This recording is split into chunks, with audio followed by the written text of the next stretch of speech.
Hi, everyone. Hi, Christine and Pooja, Manasa, and Mona Lisa. And I think I saw Callum. Yeah. Hi, how are you keeping? And Brendan, and Jane. Hi, Eddie. How are you keeping? David. Oh, the audio is good here, is it?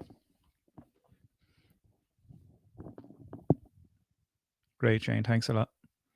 Thanks for, again, taking time out and spending 50 minutes or 50 minutes with me tonight.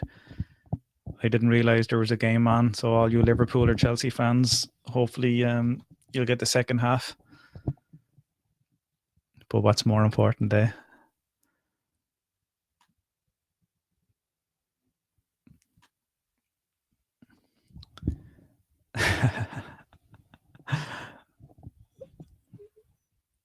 Oh, Arsenal are playing tonight too, are they? Okay. I don't know if I have a full attendance here, but I think we might as well kick off. Everything looks quite smooth in terms of the audio, and you're communicating with me, and I hope you can see this particular slide. And I'll just check and see now.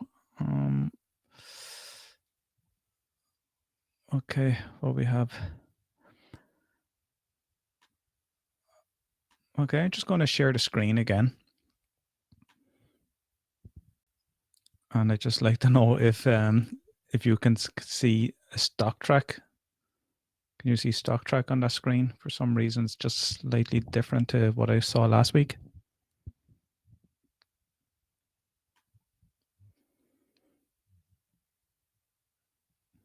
Okay, still on the slide. That's fine. That's fine.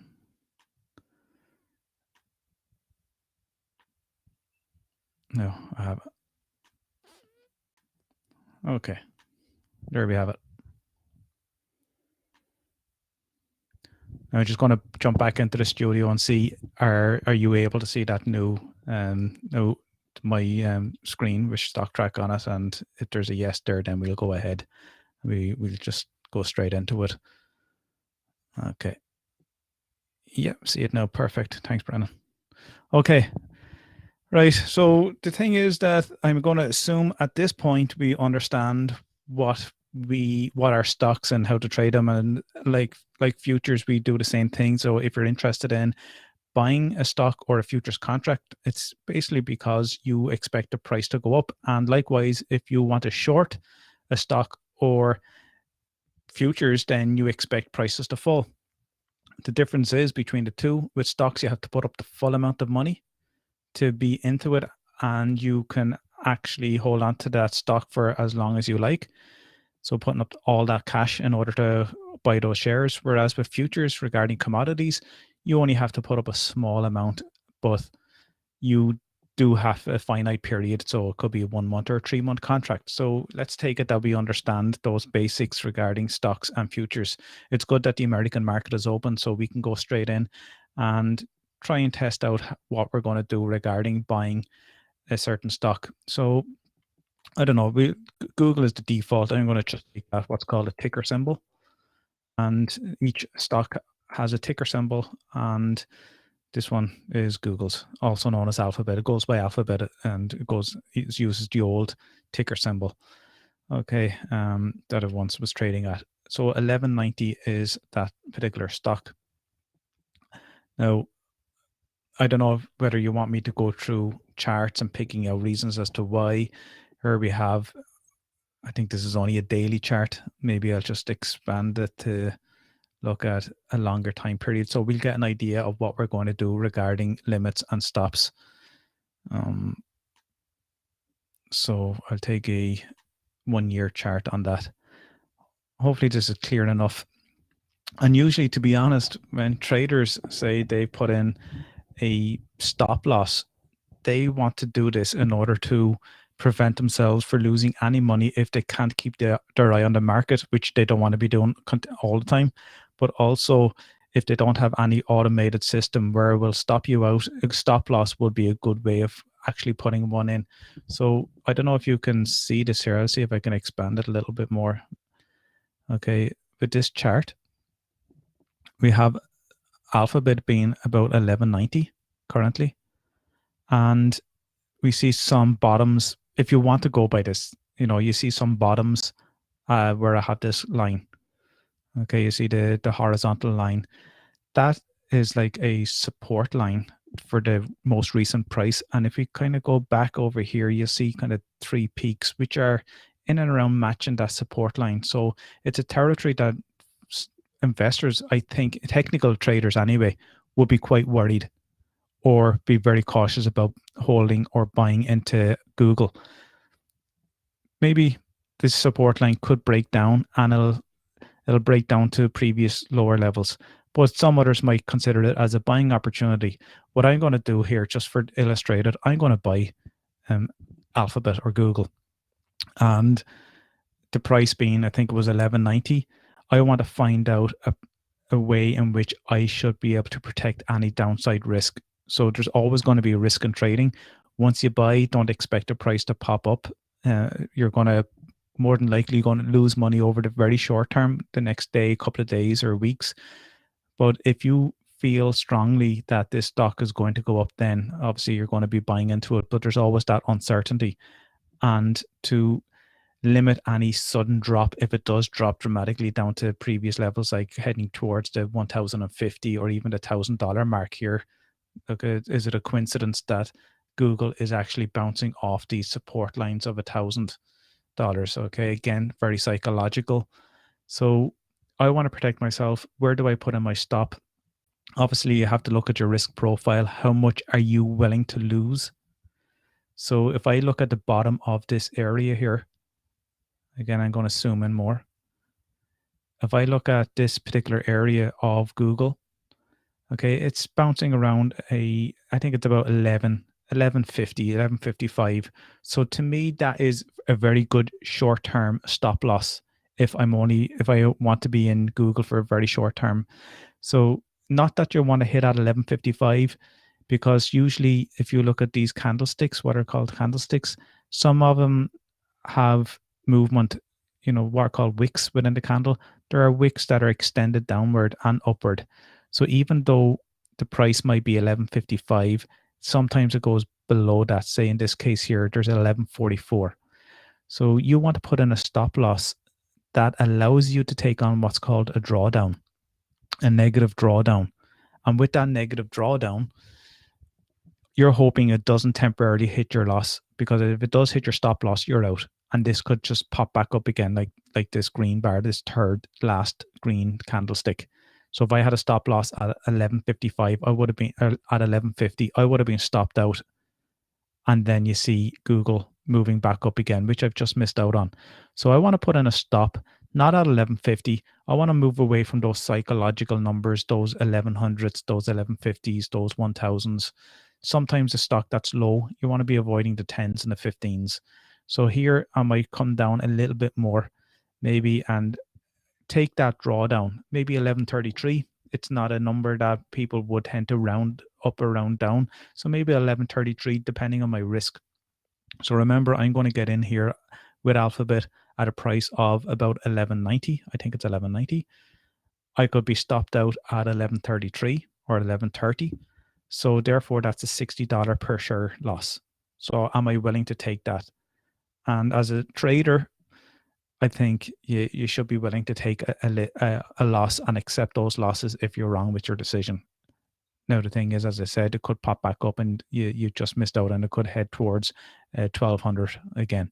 So that's how some traders judge where they're going to be putting their stops. Don't put them in here at 1160, because chances are you will be stopped out. Okay, don't be putting them at some actually would use percentages. So if you're willing to lose, we'd say 4% or 5% of the price of that stock or whatever you're paying. So, that could be, so 5% would be, 5% would be $60. So 5% will be your $60. So again, that could match up with what I was just saying about the 1130 stop. So, if the stock comes down here, it's breaking your support line, and chances are it could try and break above that and drop back down if it fails. And I don't want to be in that trade where it fails to drop down. So that's the trade. That's what I'm going to do with Google. Some people might view that a little differently. okay, you might see that as a selling opportunity, and that's fine. That's what makes the markets liquid. There are buyers, there are sellers. We all interpret information differently. So again, just to illustrate what we're going to do, that's the aim of this webinar. I'm going to buy Google. I don't know how many shares I'm going to buy. They're 11.90. Just doing a quick calculation. We'll just say, I'll just put in 50 shares and see what that gives me. I'll take the market price. I'm happy to take that. I'm just illustrating stop losses. I'll do limits in a moment. And yeah, I'm good with that. I'll put in my preview just to see if that's too much or too little. Yeah, 60,000 is quite good for me, given the size of my account, $1 million account. So Google, there's no closing date. It's not a futures contract. We're buying a stock here. And I think I'll just put Google, fine. There's no, I'll just, whatever has to be done, you'll put it into your Word document. But straight away, what you should do once you put in that order is place a new order, which is here on the bottom right. Place in a new order, and that new order is going to be your stop loss. I'm just going to check back in to see the chats and see if everything is good. Okay, I'm all good with that.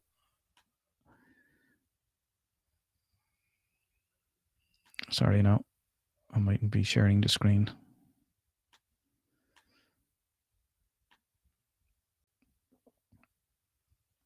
Okay, sorry. So I'm going to place a new order and use my stops. So place a new order.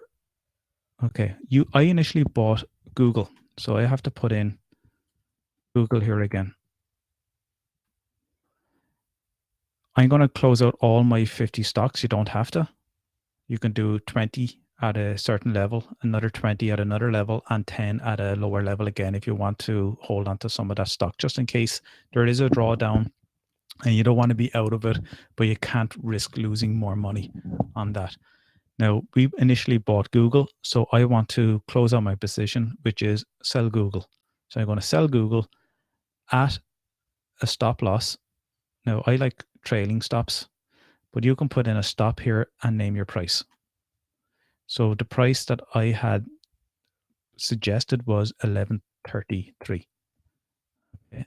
And make sure your order term here, your order term should be good till cancel, because if you leave it at the default good till day, this is only going to last the rest of the trading day, and then tomorrow you're exposed. So if that price drops, then you will end up losing more money than you actually had intended with your stop loss. So we'll have to put in a good till cancel, which means you're in control when you want to cancel this. And that cancel could be when you decide to sell your stock, and then this stop loss isn't effective anymore because you're out of the market anyway. So you have your good till cancel, 11.33 stop. Now, if you leave it at 11.33 and the stock goes up, so let me just zoom in on the chart.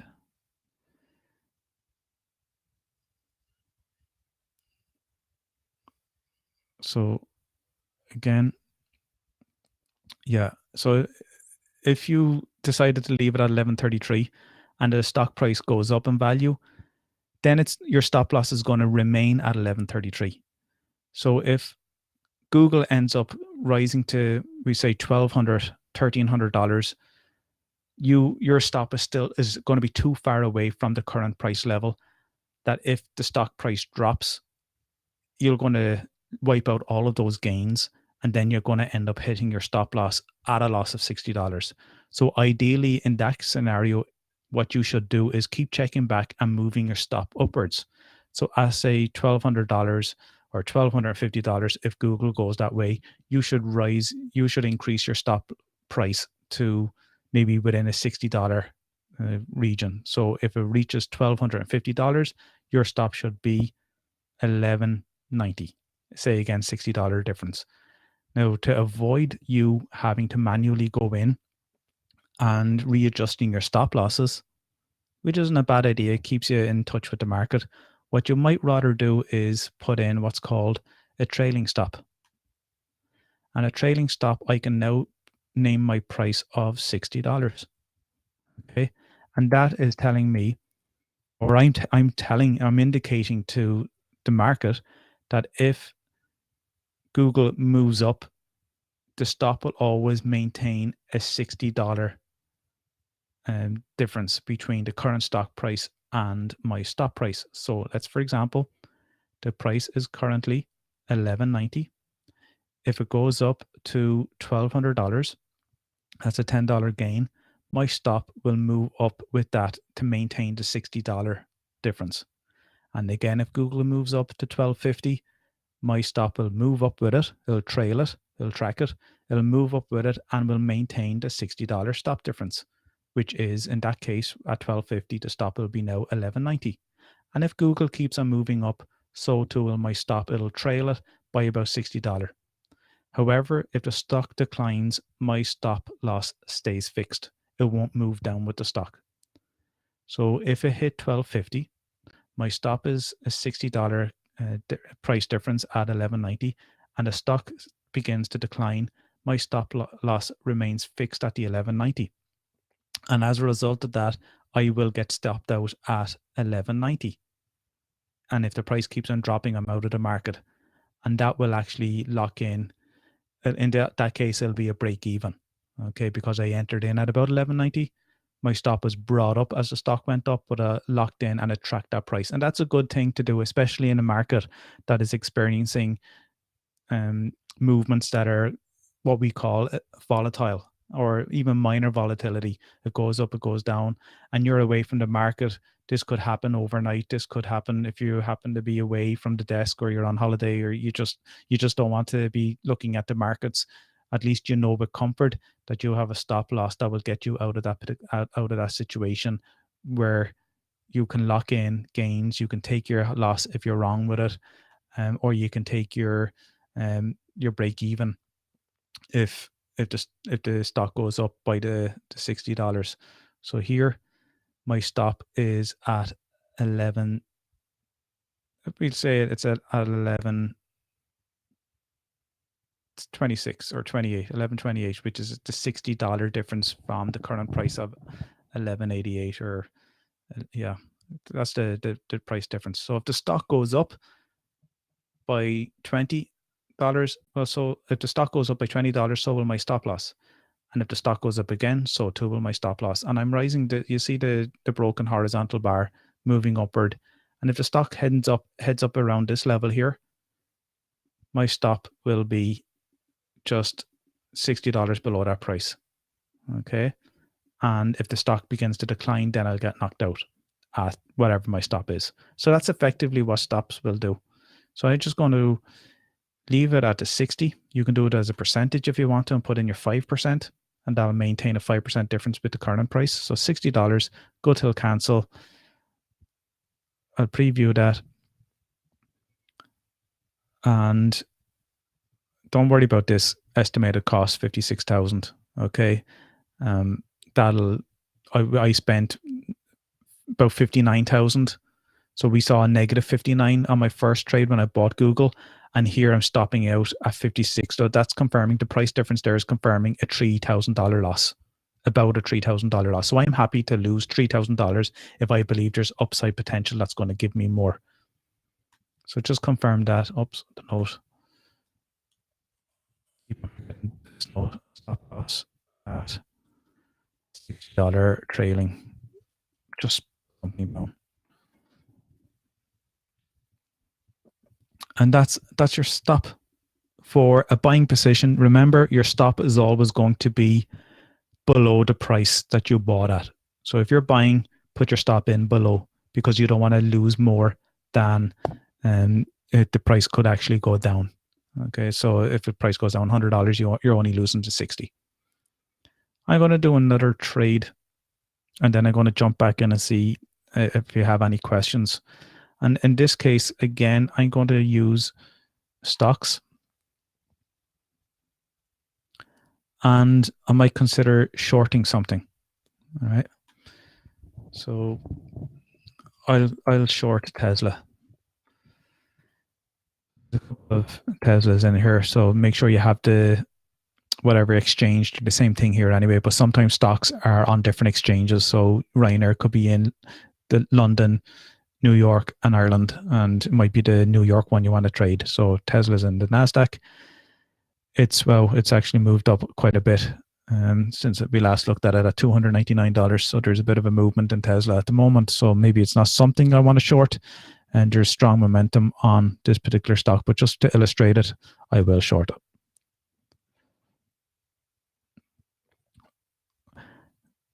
Now, we'll just look at the diagram. Again, I'll look at 1 year and see, is there any place in which I could put in my stop for my short, because I could be wrong. So there's quite a good upside movement on the price action here for Tesla. Okay. Now, recent history shows Tesla has been up to about $380, and who knows, this could, with this strong positive move on the today's prices, who knows, it could go up here. We don't know. Okay. But with this price action, it looks like volume relatively is weak. So I don't know if this is kind of a weak, this price action is not supported by much buying. Okay. I just going to go off a little point here. You see a gap on the upside. This is what I was talking to you about on Tuesday, yesterday. I actually saw that on a chart in Google. We see a gap here, and they're being filled by price actions. In this case, there's a gap on the downside with positive movement on the upside. Likewise, there's a gap on the upside met with a decline on the downside. Okay, you might see a little gap here. So you might see prices heading to cover this particular gap. I don't know when it'll happen, whether it'll happen over the next few days. Okay, but this is all just speculation, and we want to be able to look at some of these technicals or whatever indicators we might be using. Okay, so if I believe that this is going to be a short-lived trade, I'm going to short Tesla. Okay. What I'll do is I'm actually going to short it on a limit. I'll introduce limits here actually. With a limit, I'm kind of a bit wary about shorting Tesla at $314. And the reason is because I'm seeing previous highs. Again, you mightn't agree with this, and who knows, it could be just complete nonsense, but I know others look at this, and you might see price targets of about $325 where these previous highs were. And the stock could be, in a way, being pulled towards that 325 or even higher to fill this gap. So if I start to short Tesla at 313 and Tesla goes up, I'm going to start losing money, because remember, you're shorting with the expectation that the stock is going to fall and you're going to make money on that fall. So temporarily, I might decide to either delay shorting Tesla and wait until this stock goes up, or put in what's called a limit short, which means I'll state the price on StockTrak, that the price at which I'd like to short it at if the price ever reaches that. So at, say, $325, I will signal to the market that that's where I'm going to short Tesla. If it reaches $325, then my short will be activated. If it doesn't reach $325 and the stock declines, it might reach $324.99. But if the stock declines just short of my 325, I've just missed out on a trade that I would have liked to have gotten into. Anyway, so I'm going to put in a limit of maybe, and I'm going to avoid that psychological level of 325. I'm going to put in a limit of maybe a 324.20 or 324.80, whatever it is. I'm going to put it in just below the 325, shorted at that. And if that stock hits that price, then I'm in. So my short, I'll say by, short 150 Tesla. Instead of taking the market price at which the short is going to occur, which is $313, I'm going to put in a limit. And you'll now see on the right-hand side, these are all gray areas. We can't interact with those. But once I put in the limit they open up for me to interact with. So my limit stop, I'm going to put in the price that I think, based on that chart, the price at which I think that I would like Tesla to enter the Tesla short at. So 324.60. Okay. I might disagree with that, and that's fine. You might think, based on this here, that Tesla could reach these high levels at 361, or maybe even 390 or 388. And that's fine. There's something to go by. We've seen the price hitting those highs before. And in some cases, these stocks could be at their all-time highs and you have nothing to go back on. So I could be making the wrong trade there, but that's fine, because I will put in a stop loss to cover myself if this gets activated. Again, like the stop on Alphabet or Google, we want to put in a good till cancel, because having it the default at good till day, what'll happen is that order will disappear if it's not reached or filled today. So good till cancel means this will stay open until I decide to cancel it myself. Okay. So I think I have pretty much everything there. Okay, so I have a limit, 150. There's my $47,000. That's how much I would, the equivalent of shorting the stock, or what adds up to 150 shares times 313. I think it's that anyway. And I'm going to definitely put in a note here. Sure. At 324, I'll just zoom in a little. 60. But need to place a stop.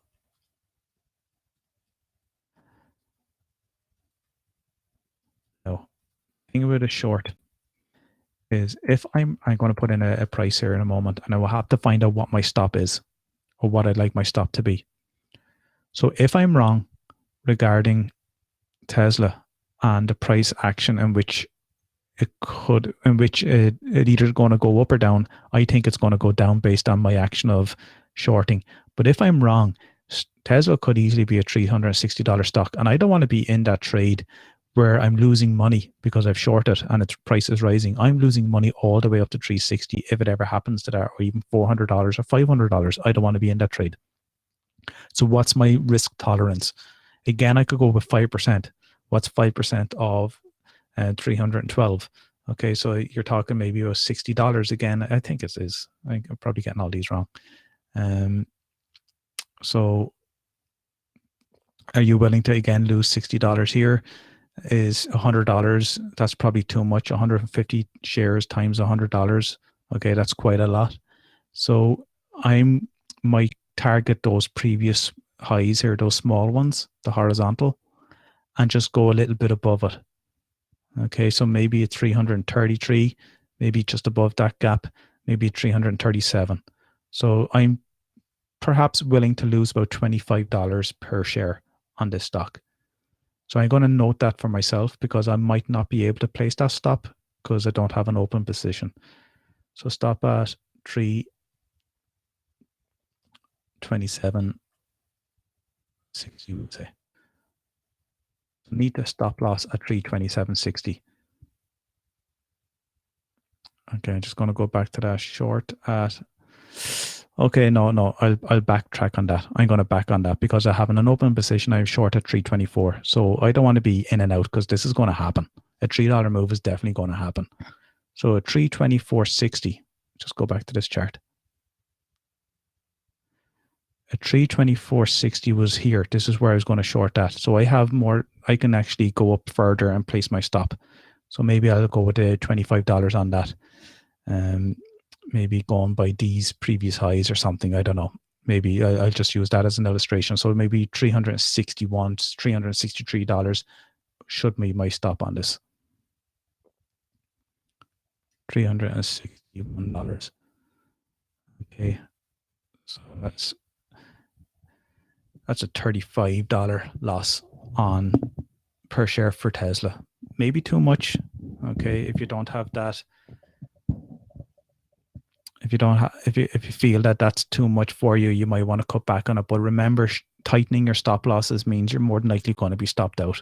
So you have to be willing to take those drawdowns in order to stay in that trade for a little bit longer and expect that there's going to be a pop up or a pop down on the price. So I need to short that, and I'm quite happy with that. Okay, just confirm that trade. 361.60 should be my stop. I'm going to try and see if I can stop this or to create a stop loss on this, and you'll see what happens. The expectation for me anyway will be that I wouldn't be able to do it. So if you remember, just there, Tesla, I shorted Tesla, which means if I need to close out my short, I need to cover it. So that's where I have to do the cover. It's going to be a stop. So I'm going to state that stop. Close out all 150 shares. And what's this with no bid at or last price? Okay. So for some reason, they're not allowing me to do that. And our platform doesn't support trading on stocks with no bid ask or last price. There's a bid ask here and there's a last price. So I don't know why they're not allowing me to do that. It doesn't say anything about me not having my short confirmed or anything like that. So I can't remember, 360, 160, I think it was. See what happens.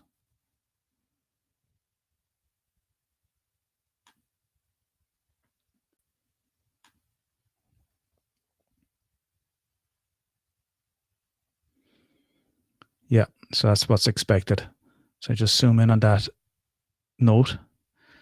The cover order requires an existing short position on Tesla. Remember, I put in an order to short a Tesla at a limit, but that limit hasn't been reached. So therefore, I don't have an open position. So therefore, I will not be able to put in my stop. And this is something that could be a little bit worrying for a trader, because if they're uncertain as to whether their short position has been hit, then they're totally open to possible losses if the stock goes against them and they don't have a stop loss in there. So some people would prefer just to get the short in there at the current price of it was 313. So get the short in on that and then just put in your stop loss. Okay, but I'm happy to illustrate that this is going to be the case. And if it doesn't get filled, it doesn't get filled. But I need to be aware of the price action. And if Tesla ends up hitting my limit short at $324, then straight away I need to put in, once I realize it, I need to put in my stop loss. And that's what I'll have to do. I'll have to cover Tesla, all my shares, or 50 of them, or whatever number of them, put in my stop and the price that I want to get stopped at, or the trailing stop, which was, we'll say $35, okay, from my short of 324. So you can put in a $35 trailing like the way I just did for Alphabet or Google. Okay, just going to pop in and see if there's any questions.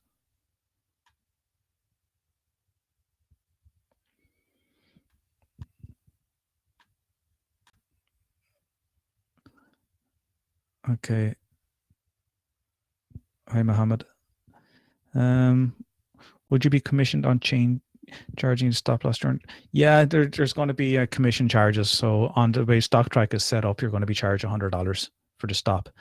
In reality, what would happen is you putting in a stop loss, you would be allowed to place your stop, okay, and that'll be for free. But the thing is, there's a difference. There's two types of stop losses. There's your general stop loss, in which you can allow, in which you're entitled to put in for free. But there's also what's known as a guaranteed stop loss.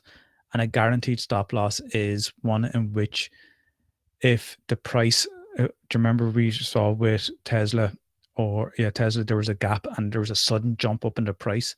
If you had just a normal stop loss in there at that time, the price spiked up and you were short Tesla, then that opening price on the day would surpass your stop loss and you'll be end up stopping out at a very high price, beyond your stop because of that opening gap on the day. So with a guaranteed stop, you will be guaranteed to be stopped out if there was a gap in the market that occurred on the upside or the downside. So a guaranteed stop would actually cost a little bit more, and it's based on the spread. So if you look at here, I'll share the screen again.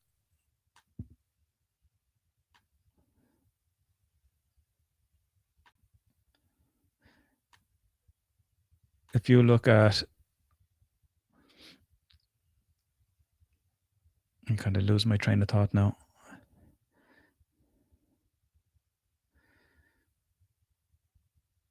This is intraday, but we'll just imagine this being kind of a longer time period. There's a gap in the market here, and if I had bought Tesla at this price and I put in my stop just below it here, and the price gap downwards, I'll be closed out of my position a lot lower than my stop loss originally. So by putting in a guaranteed stop, I would lock in this price here, and I'd be knocked out at the stop loss that I've actually indicated on the trade. And the price could decline on the downside with this gap, and I'd be safely out of the market. And the price of that guaranteed stop is the spread here, or what's called the bid-ask spread. So I could buy, in this case, Tesla for $311.92 now, or I could short it at $311.78. Okay. If I had a guaranteed stop put in place in reality, this might be $311.58, and this could be $312.18 or something like that. So I'd end up paying an extra 20 cent or 25 cent on the spread. Okay. And I think it's worth it to do that, especially when there's going to be volatility. You just cannot tell what's going to happen with a company or even a commodity when the market opens up in the morning on the upside or the downside, and it'll destroy your account if you feel that you have been stopped out. And I've personally been in that situation where I was in gold, and gold just opened up with a gap, and it actually went way beyond my stop loss, and I ended up closing out at a very unfortunate position. And I initially thought I had the stop covered on that, and it wasn't the case because the market opened up on a gap. I can't remember whether it was on the downside or the upside. Okay.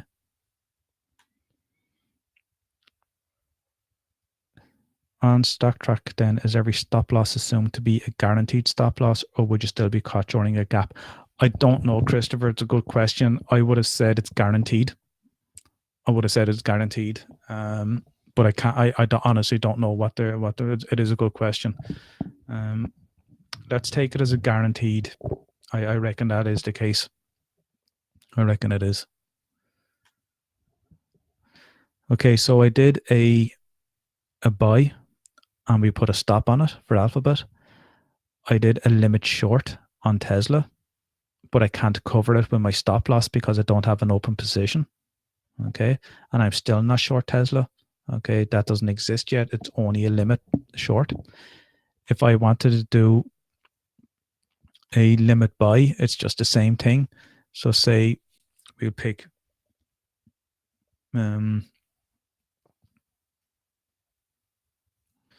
say their Bank of America or something like that. I don't know what the ticker symbol is sometimes. There's Randgold Resources. Try that. If I have it in there, no. Do you know what? I'm going to find out what that Canadian cannabis company is that Coca-Cola are doing a trade with if you wanted to be into cannabis stocks. Let's just see.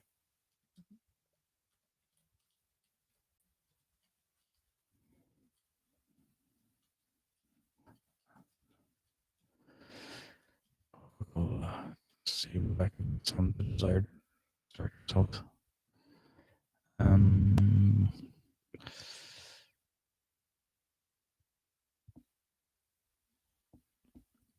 I don't think it was Aurora. Maybe I thought it was something else. Okay, I'll go with Aurora. It wasn't that. I thought it began with C. Let's see, does this work? I'm just popping into Canada. Yeah, okay, we'll stick with Aurora and see what happens with this one. Because like any particular stock, it wasn't the Aurora one, but anything that seems to be popular, a lot of and one company does well, a lot of companies in that industry tends to do well, like the tech industry or sustainability or solar, wind power. They all have their moments, and cannabis, I think, is one at the moment in which it could enjoy good returns for current shareholders of these stocks. Again, it'd be nice to have a look at a chart because I don't know the fundamentals or anything on this stock.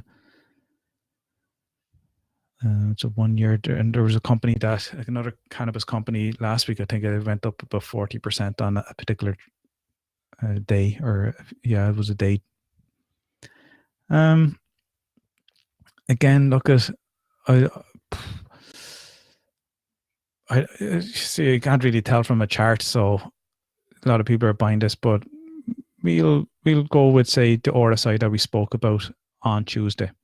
So the relative strength index is suggesting it's in oversold territory. It's gone beyond this shaded area here. And like the way it was back here, just at the bottom, it showed or indicated on the 14th of August that there was an oversold position. And we saw this. So there was an oversold position, and we saw then subsequent rise in the stock price. Now we're at an overbought position, and this could be a good way of shorting this particular stock. That's all. I don't know anything about it. So if technical analysis works, it shouldn't matter what stock it is, as long as it gives some kind of indication regarding the price action. So I could short this stock, $12. I don't know what that's going to be. So I'll just put in 5,000 shares. Market price. Okay, that's hitting my 47,000, and I'm happy with that. Okay, Aurora. Again, I keep in that note. Okay, that's a success.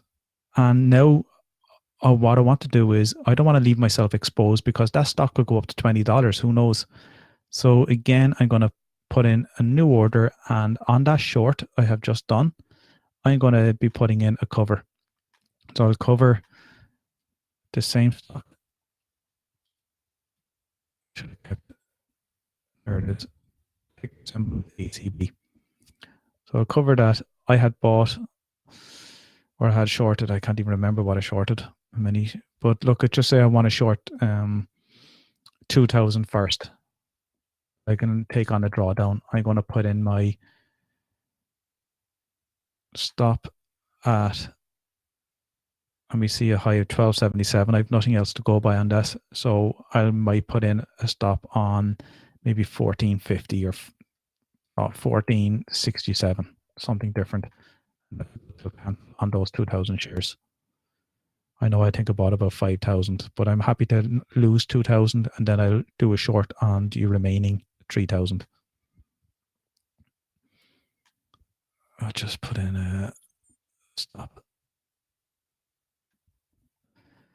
Okay, so that's a stop cover for 2,000 shares. And again, I'll put in a stop cover on the remaining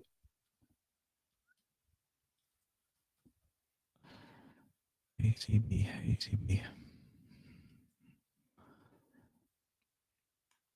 The remaining 3,000.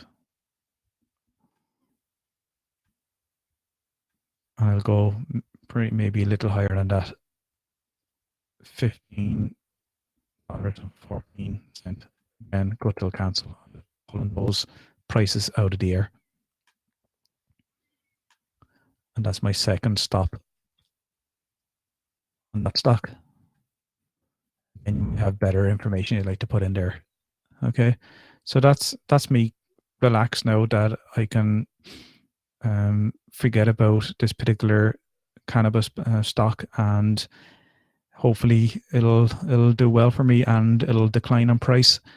And the thing is, I just put in a stop price. I never put in a trailing, and I never put in a percentage. So I'm going to go back and fix up on those stops, unlike the one I did for alphabet in which I actually put in the percentage, or I put in the dollar difference. So this is something a little different that I did regarding the stop loss. I don't know if anyone's interested in cryptocurrencies. Just check back on the questions. Sorry for all that trippy stuff here.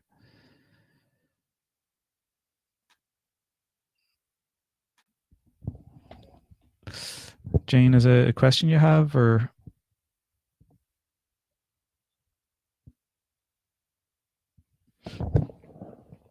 Anyone have a question? If not, okay, sorry, that was it. You're into cryptos. Okay, yeah, I'm into cryptos too. So, is there any crypto you're interested in? Any currency? Is it your Bitcoin, or do you have another token, or Ripple? I like Ethereum. Okay, we look at Ethereum then. I like Ripple or Litecoin. So we look at Ethereum then. I know I said we'll have a look at futures, but it's good to look at cryptocurrencies. Okay. Because it's good that you can actually trade this now on StockTrak. So trading stocks, ETFs, and cryptos.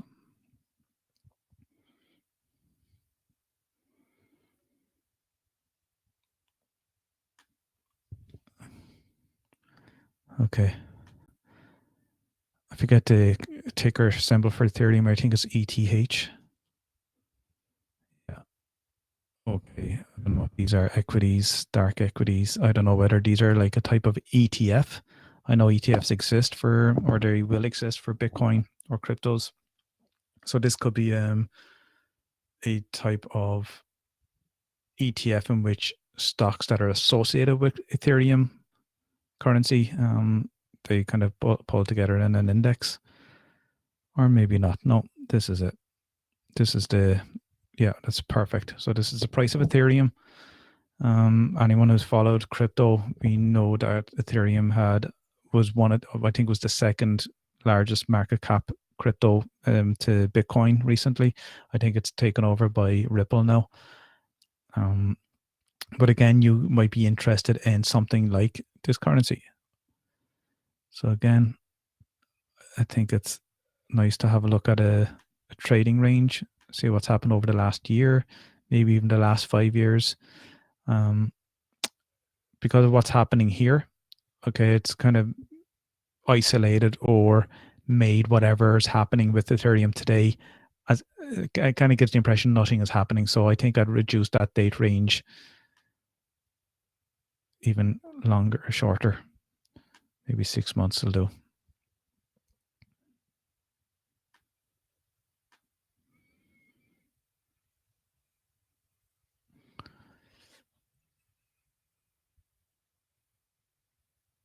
Okay, well, there seems to be for Ethereum.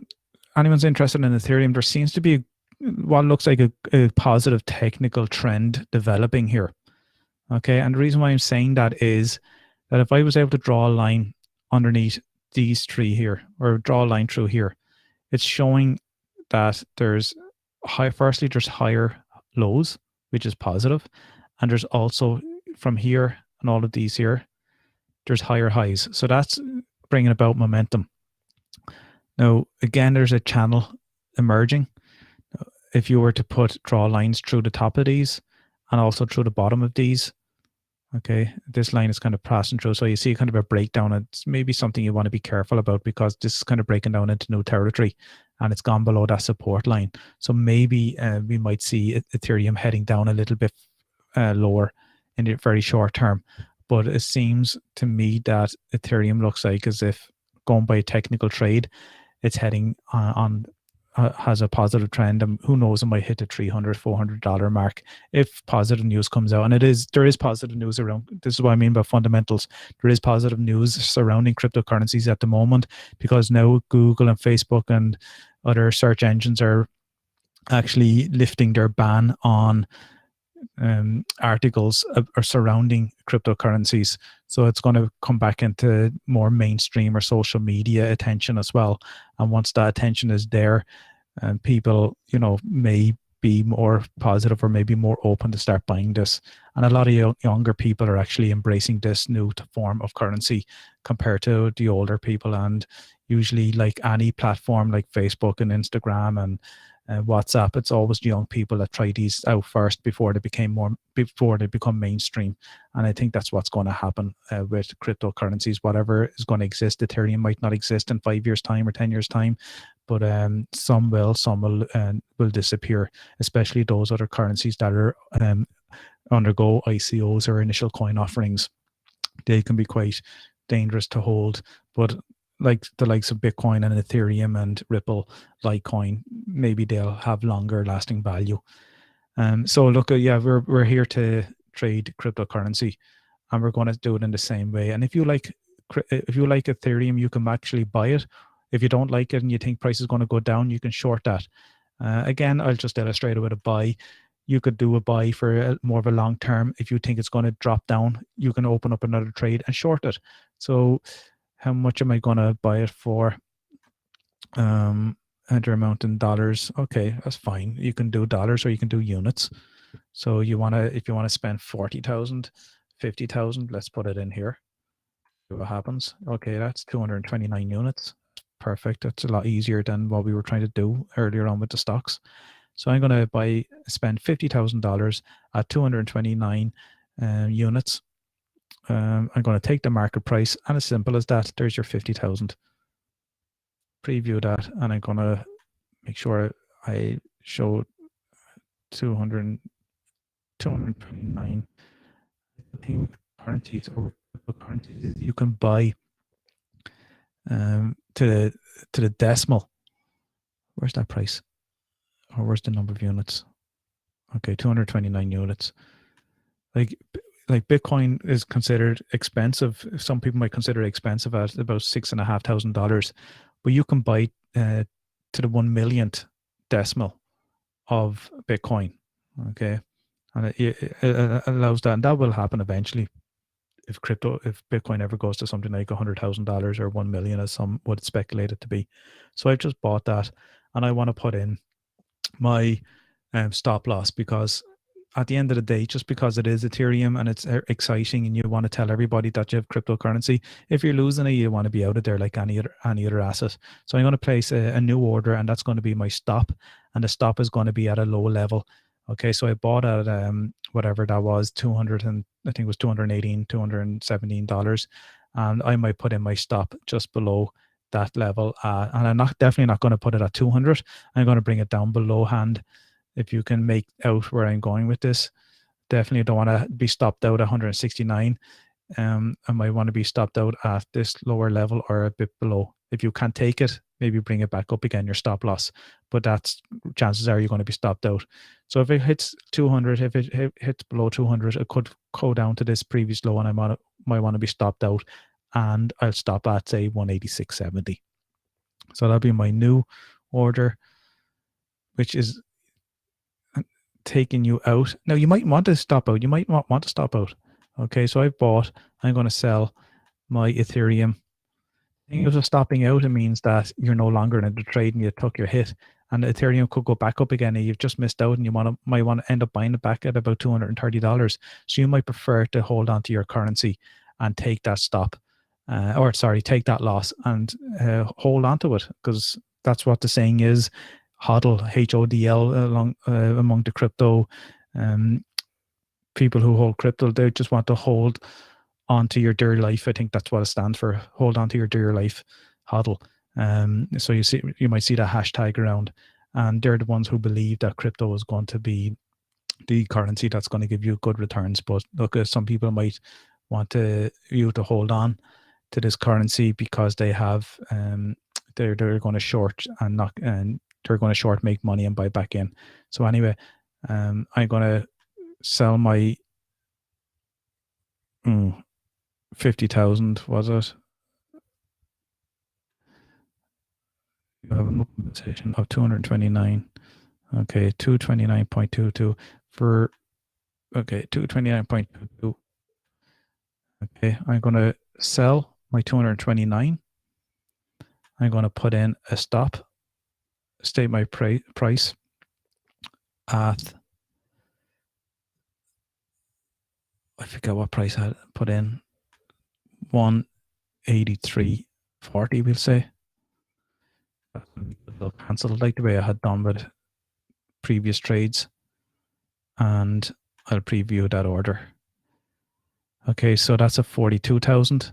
So if you remember when I bought it, it was minus 49,000. This is a plus 42. So the difference is a guaranteed 7,000 loss. A $7,000 loss will be my loss if the price falls and hits my stop. But the thing is, if the price keeps on falling, at least I'm out of the market. And then I might consider buying it back again.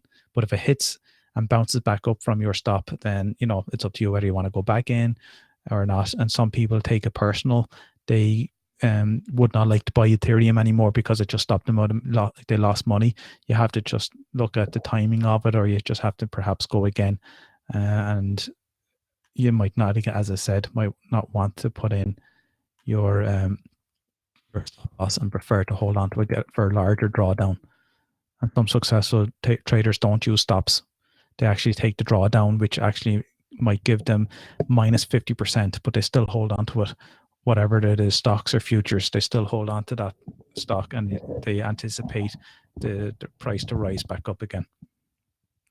I'm just going to check the chats and see is there anything else that you'd like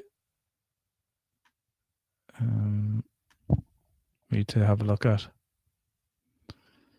Will I do a futures contract? I don't know what time we have. It's now 9 o'clock, so we've been on it about an hour. Would you like me to do a futures? Or do you have any other questions? If you don't mind, yeah, I'll do a futures contract. We'll do one futures contract, okay? Again, keep in mind that a futures is very much like what we're going to do with a stock. And if anybody wants to leave, you know, just leave, and you know, you can always catch up on this another time. You might have other things to be doing. Okay, so I don't feel obliged that you have to stay on either. Okay, so I'm going to share the screen again.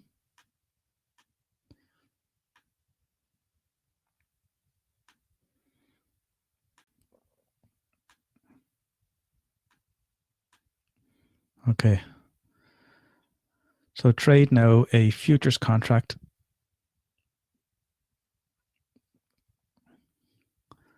I'm not sure what oil is like, what has been happening. I know we did an oil trade there quite recently, but I'll stick with oil as an example just to illustrate it. So your petroleum, your crude oil, you have a Brent and you have light sweet. It's up to you which one you want to go with. I'll just go with light sweet. Now, the thing is here with the dates, as I said, I'm assuming that you understand this, but I can't trade a September because that's pretty much expiring. You even see it, they're getting this because it's expired. Even though we still have a few more days left in September, that contract is gone.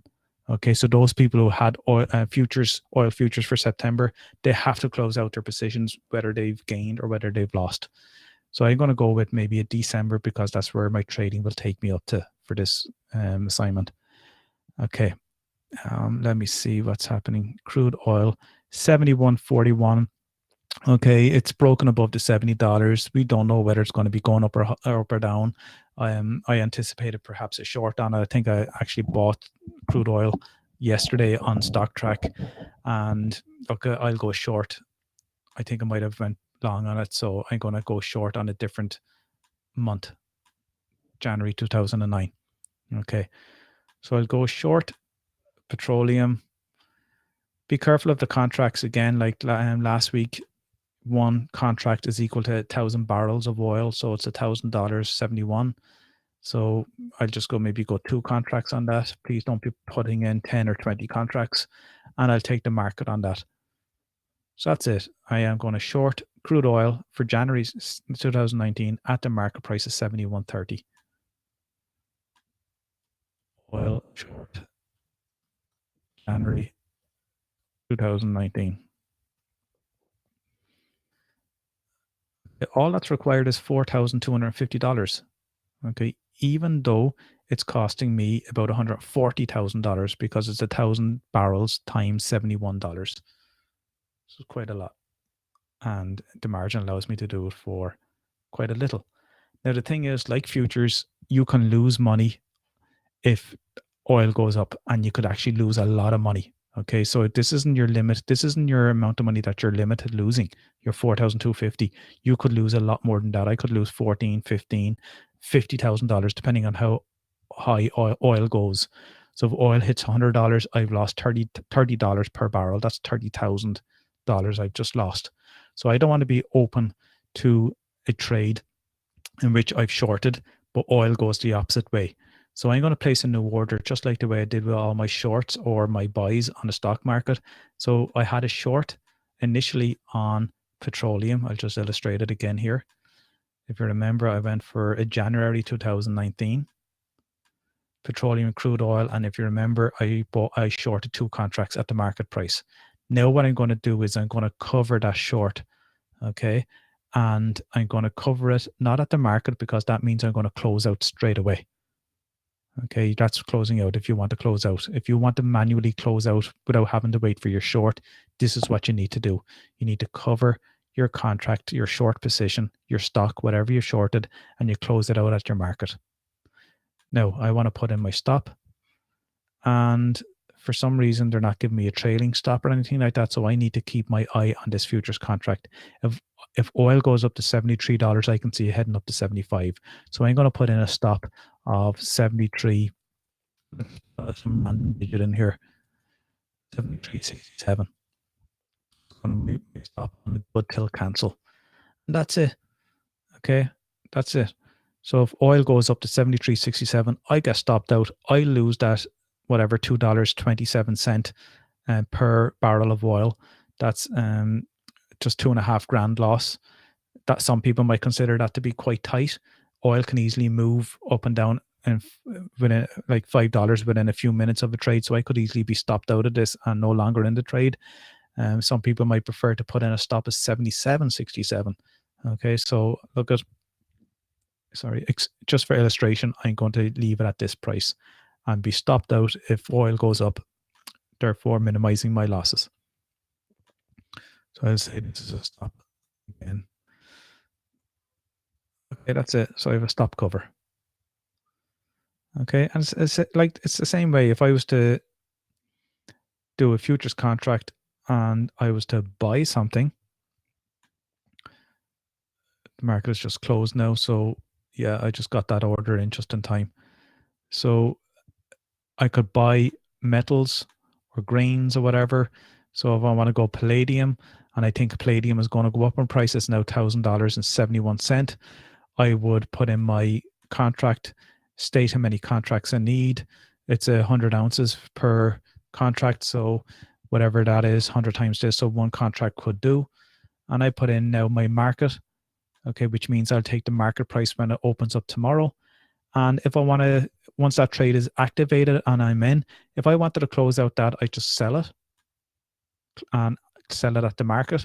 But I might like to actually, before I sell it, I might like to have in a stop loss. So I would sell palladium, the same contract date, same number of contracts at this stop price, and put in my stop price of maybe $50, $60 below this, because I'm buying, and because I initially bought, I want to put in a stop sell at a price below this. So if it hits $995, I am out of there, because it could hit further. It could fall to $800. Who knows?